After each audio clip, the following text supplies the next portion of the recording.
I don't usually think about other people's marriages. Not my business, not my mess.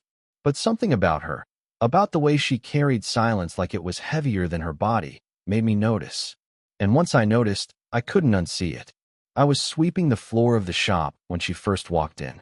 Just a routine Tuesday, dust in the sunlight, a radio low in the corner humming a song nobody cared to name.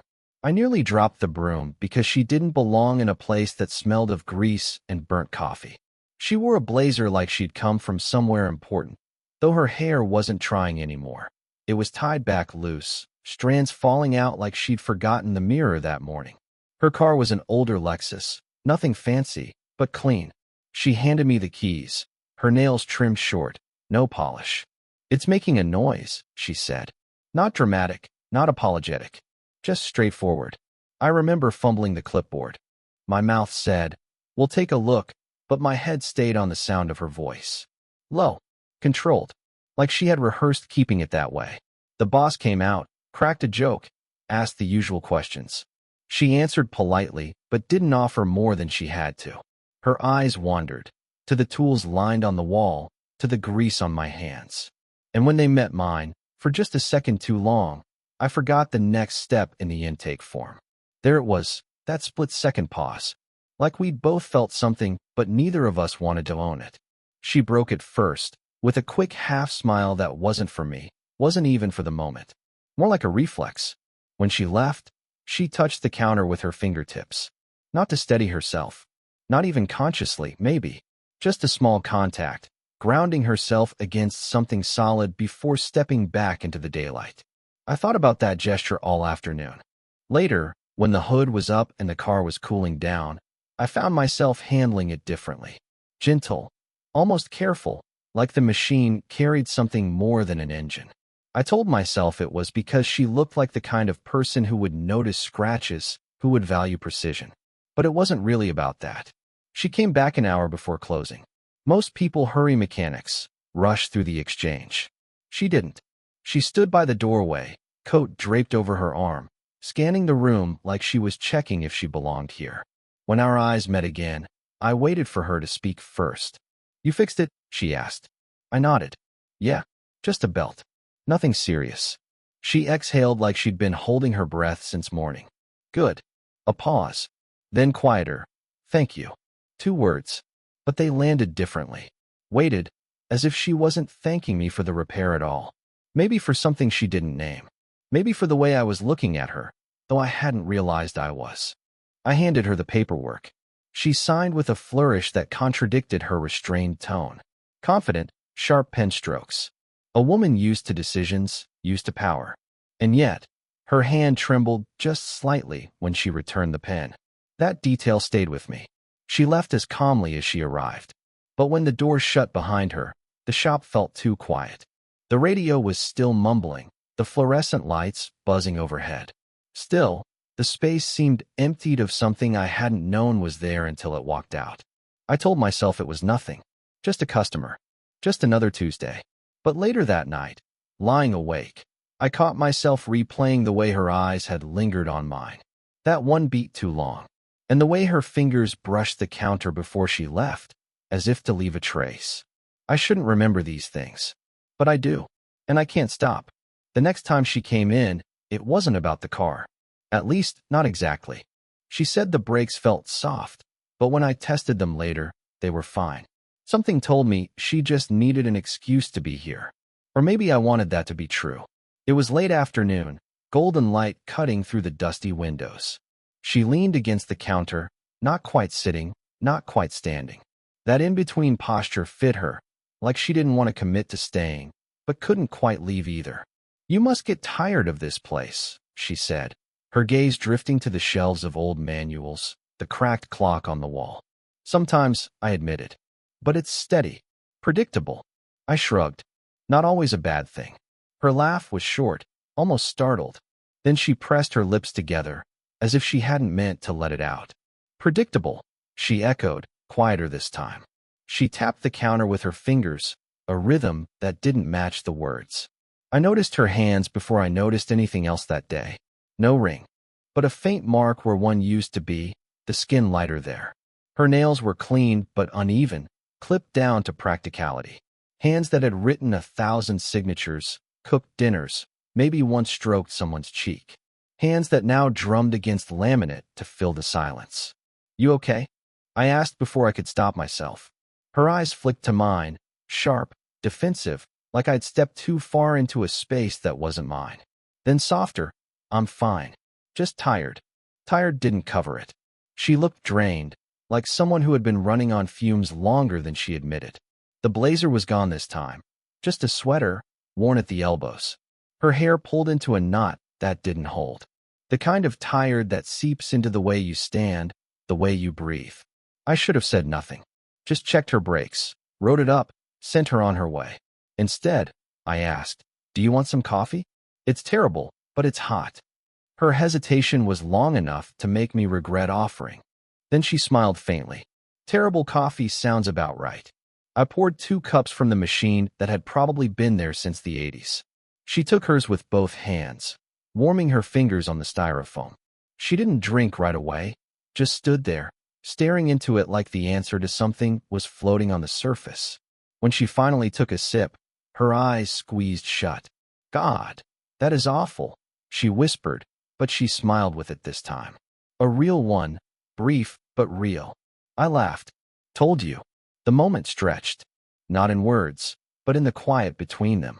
Her smile lingered, then faded as quickly as it came. She set the cup down, fingers still wrapped around it like she wasn't ready to let go. "Thanks," she said, her voice almost an exhale. "Not just for the coffee, I knew that." I nodded, not trusting myself to say anything back. When she left, she paused at the door, hand resting on the frame for just a second. A gesture so small it could have meant nothing. But it held me there, watching. And later, when the shop closed and the lights dimmed, I caught myself still tasting the quiet charge of that smile. It stayed with me, like she wanted me to notice.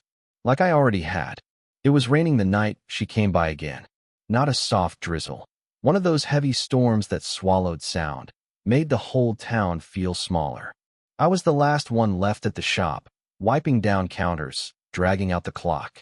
The bell over the door startled me when she walked in, damp hair clinging to her temple, sweater darkened at the shoulders.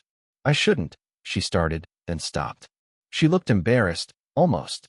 The check engine light came on again. I doubted that was the reason, but I didn't say so. I just nodded and reached for the keys she held out, water dripping down her wrist. While the car idled in the bay, she stayed inside, leaning against the desk, arms wrapped across her chest. The storm outside roared through the thin metal roof, and for once the radio was off. "Just us. Just rain. You don't have to stay open for me," she said after a while. I tightened a bolt, pretending to be busier than I was. "Doesn't bother me." Her silence lingered, filling the space like a question she couldn't quite ask. I glanced over and caught her watching me. Not in that casual, passing way people watch. It was steady, searching. I wanted to ask, why me? Why here? But instead I wiped my hands and said, "Engine's fine. Must have been a glitch." She nodded, but her eyes didn't leave mine. "Figures." Her voice cracked, the tiniest slip, before she masked it. She pressed her lips together, shifted her weight like she wanted to leave, but couldn't quite yet. Then, too fast for thought, she laughed. A nervous, breathy sound that felt borrowed. "I'm sorry. I must seem ridiculous, showing up like this." "You don't," I said. Too quickly, too firmly. That pulled another silence between us. My chest tightened, waiting for her to turn, to brush it off, to walk out into the storm. But she didn't move.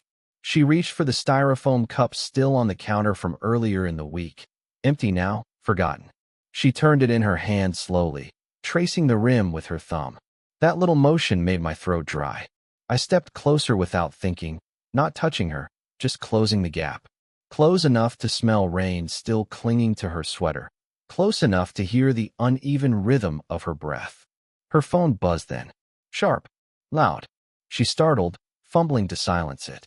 The screen lit her face. A man's name, bold and insistent. She didn't answer. Just turned it face down, the way someone hides something fragile. I stepped back, forcing my voice steady. "Should I walk you out? Roads get slick in weather like this." She looked up at me, eyes glassy with a question she didn't ask. For a moment, it felt like the air between us was a held breath, waiting. But then she just said, softly, "That would be nice." I grabbed my jacket, hands unsteady, telling myself it was nothing, just helping her to the car. Yet when we stood side by side under the metal awning, the rain sheeting down in front of us, our arms almost brushed. Almost. I didn't move. Neither did she. And in that almost touch, the storm outside felt quieter than the storm in my chest. The next time we saw each other, it wasn't planned. She came to pick up her car after a routine tune-up, but the moment stretched differently this time. Longer, heavier. No storm outside, just the faint hum of traffic drifting through the cracked window. The shop was nearly empty, just us. I handed her the paperwork, but she didn't sign right away. She looked at me, pen loose in her fingers. That same searching look again, only deeper, like she was testing whether I'd flinch. "Why do you keep looking at me like that?" she asked suddenly.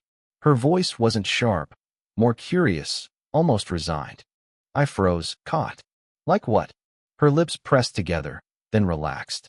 She shook her head, a small gesture, almost like she was forgiving me for something I hadn't confessed. She set the pen down and leaned on the counter with both hands, staring at the scratched surface as if it could answer for me. "This is not normal," she said, softer now. "I don't even know what I'm doing here half the time." The words landed heavier than I expected. She didn't look at me, but her knuckles whitened against the counter. I swallowed. My chest tightened like something inside me had been waiting for this exact moment. "You don't have to explain," I said quietly. She finally looked up, and her eyes glistened, not with tears but with that dangerous kind of honesty people usually keep hidden. "Don't you feel it?" I opened my mouth, but nothing came out. I did feel it. Every pause, every glance, every almost touch that had burned itself into me. But saying it out loud would turn it into something we couldn't step back from. Instead, I nodded once. Her breath caught, barely audible. She pushed the paperwork away without signing and stepped back, putting space between us. But she didn't leave. She stood there in the quiet, shaking her head like she was scolding herself. "This is crazy," she whispered. "You're too young. And She broke off, rubbing her temple. "I shouldn't even be here. I should have let her go. Should have agreed, laughed it off, made it small. But I didn't." "I don't care," I said. Her eyes locked onto mine, wide, startled. For a second, neither of us breathed. Then she let out a bitter laugh, but it cracked in the middle. "You don't understand. You can't understand." Maybe she was right. Maybe I didn't. But I stepped forward anyway, closing half the distance she'd created. Not enough to touch. Just enough so she knew I wasn't retreating. Her jaw trembled. She turned her face slightly away, but her eyes stayed on me, fierce and wounded all at once. "This, whatever this is, it's not supposed to happen," she said, voice breaking on the edges. I didn't answer, not because I disagreed, but because there was nothing I could say that wouldn't make it worse. The silence between us grew so sharp it almost hurt. Then she whispered, almost to herself, "I don't remember the last time someone really saw me." I didn't see her for a week. Long enough to think maybe that silence between us had pushed her away for good. I tried to shake it off. Work, friends, late-night distractions. But every time the shop bell jingled, I found myself looking up too fast. Then one evening, just before closing, she came in. Not dressed sharp like the first time, not guarded. She wore jeans, a faded jacket, hair pulled back, but loose around her face. She looked tired, yes, but softer somehow. She didn't hand me keys this time. Instead, she pulled her phone from her pocket, hesitated, then slid it across the counter toward me. "I shouldn't show you this," she said. On the screen was a photo. Her, younger, maybe 10 years ago. She was smiling wide, pressed against a man with kind eyes. His arm wrapped around her like he had no doubt she belonged there. "That's my husband," she said, her voice steady, but too steady. I didn't touch the phone, just stared at the picture. The man looked nothing like me, but there was something in the way he leaned toward her, like the gravity between them had been obvious. She took the phone back quickly, as if embarrassed.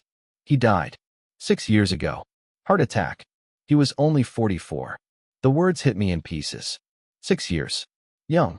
Gone. I wanted to say I'm sorry, but it felt too small, too rehearsed. So I stayed quiet. Her hands rested flat on the counter now, grounding herself. I thought, after a while, you move on. People tell you that. They tell you it gets easier.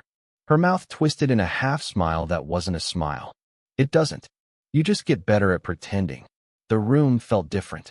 The humming lights, the smell of oil, even the quiet tick of the wall clock, all of it blurred under the weight of her words. You remind me of him, she said suddenly. That made me look up. She wasn't smiling now. Her eyes searched my face like she hated herself for saying it, but couldn't take it back. Not in looks, she added quickly, shaking her head. It's something else. The way you listen. The way you don't fill the silence. Her voice dropped. He used to do that. My chest tightened, a strange ache rising there. I didn't know what to do with the comparison, whether it was a bridge or a wall. She stepped back, folding her arms, as if she regretted letting too much spill out. I shouldn't have told you. Forget it. But I couldn't forget. Not the photo. Not the way her voice cracked on used to. For the first time since meeting her, I wanted to reach across the counter, to take her trembling hand in mine. I didn't. Instead, I said the only thing that felt true. I don't want to forget it. Her breath hitched, barely there, but I caught it. She looked at me, really looked, and for a moment it felt like the floor beneath us shifted. Like something had changed, even if we couldn't name it yet. She came back on a Thursday evening. The shop was already closed, the front lights dimmed. I was in the back, stacking tools, when I heard the knock. When I opened the door, she was standing there with no car, no excuse. Just herself. Her jacket was draped over one arm, and she looked uncertain in a way I hadn't seen before. Can I come in? She asked. I stepped aside. She walked in slowly, her eyes taking in the space like she needed to memorize it. For a long while, we didn't speak. The only sound was the muted tick of the wall clock, marking seconds that felt too heavy to break. Finally, she said, I've been thinking about what I told you. Her voice was softer than usual, stripped of its practiced control. About my husband. About you. I swallowed, waiting. I keep trying to convince myself this is wrong. That it's nothing. That I'm just lonely, and you. She shook her head, unable to finish. Her hand went to her face, brushing her hair back in a restless motion. I wanted to tell her she didn't need to explain, but I knew she did. For herself, if not for me. She lowered her hand and looked at me directly. But the truth is, I don't feel invisible when I'm here. And I can't remember the last time I didn't feel invisible. The words knocked the air out of me. I hadn't expected her to say it that plainly, that bare. I stepped closer, not too close, just enough that the space between us hummed. You're not invisible, I said. My voice sounded rough, like it had been waiting too long to be used. Her eyes softened, wet at the corners. She gave a small, disbelieving laugh, then pressed her lips together, almost as if to keep more words from escaping. The silence stretched, but it wasn't sharp anymore. It was full, alive. Slowly, almost reluctantly, she reached for the counter. Her hand landed just a few inches from mine. Neither of us moved at first. Then, inch by inch, my fingers shifted until they touched hers. Just the edge. A brush of skin. She didn't pull away. That was all. No sudden kiss. No rushing forward. Just her hand resting against mine, warm, trembling slightly. We stood like that for a long time. The world outside kept moving. The clock ticked. Cars passed. Night deepened. But in here, everything stilled. She let out a long breath, almost a sigh. I don't know where this goes, she whispered. Neither do I admitted. And that was enough. She leaned the slightest bit closer, her forehead almost touching mine, then stopped. Not hesitation exactly. More like a decision to hold the moment right there, unbroken. We stayed in that quiet, her hand against mine, both of us finally letting the silence speak for us. And in that silence, something ended and began at the same time. Looking back now, I don't think of that night as a beginning or an ending. It was more like a threshold. We didn't cross it with fireworks or some sweeping declaration. We just stood there, two people holding still, finally honest enough to stop pretending. What stays with me isn't what we did. It's what we didn't. The way her fingers rested against mine, light as if she could pull away at any second. The way she leaned just close enough for me to feel her breath, but not her lips. It was restraint, yes, but it was also recognition. A kind of permission we hadn't given each other until then. And the strangest thing? That quiet moment changed me more than any big, cinematic kiss ever could have. Before her, I thought love was supposed to be loud, flashy, a rush you couldn't mistake. But what I learned standing beside her in that silent shop was that sometimes love, or something close to it, shows up in quieter forms. In the way someone finally feels seen. In the way someone chooses to stay, even when it would be easier to walk away. She taught me that, without even meaning to. For her, I think the shift was different. She had lived through a kind of love that burned steady for years, only to be ripped away too soon. She carried the weight of that loss in every pause, every guarded glance. I'll never pretend I could replace what she lost, but maybe I reminded her she hadn't disappeared with him, that there was still a pulse in her own chest worth listening to. What happened after that night? Nothing dramatic. No confessions. No scandal. Just life, moving forward. She still comes by, sometimes with a reason, sometimes without one. We sit, we talk, sometimes we don't. The silence between us isn't sharp anymore. It's comfortable. I don't call it love, not yet. Maybe never. But I call it something real. Something that shifted how I look at people, how I listen, how I hold space for the things left unsaid. And when I catch myself thinking about her, the way her hand trembled against mine, the way her eyes softened when she said she didn't feel invisible, I don't feel restless anymore. I feel grounded. Like I was trusted with a secret too fragile to speak out loud. That's enough. More than enough. So if you've been listening to this and wondering what the point is, maybe it's this. Sometimes the most important moments in our lives aren't the loud ones. They're the quiet ones. The almosts. The silences we finally dare to share.